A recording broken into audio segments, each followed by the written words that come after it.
একটা জনগণের সংবিধান হবে, যেখানে আপনার কথাও লেখা থাকবে, আমার কথাও লেখা থাকবে, এই আপার কথা আমাদের সবার হবে না।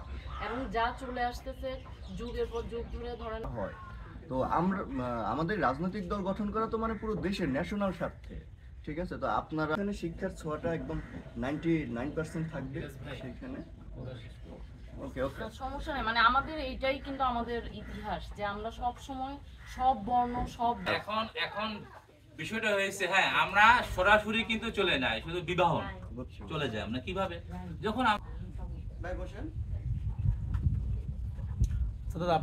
আমরা চাই দেশটাতে এমন ভাবে পরিবর্তন আসুক, আমি যেভাবে কথা বলবো আমাদের কথা যেভাবে শোনা হবে আপনাদের কথাও যেন শোনা। কিন্তু ঠিক পরিচয় আর মর্যাদা কিন্তু অন্য জিনিস। আপনারা আপনাদের কমিউনিটিতে আপনাদের বৌদ্ধ ধর্ম আপনারা অনুসারী সবাই কাঁধে কাঁধ মিলায় পুনর্গঠন বা গঠনের কাজটা, রাষ্ট্রটা গঠনের কাজটা করার সময় এখন আমাদের পার্টির ক্ষেত্র থেকে আমরা কিন্তু সকল সংস্কৃতি মনে হলো যে আমরা আরো 20 বছর পরে থাকবো না, বা 10 বছর বা 50 বছর।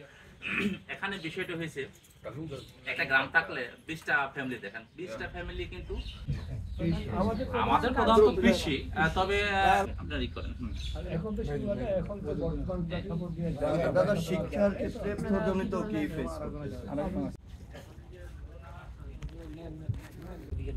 দাদারা এখানে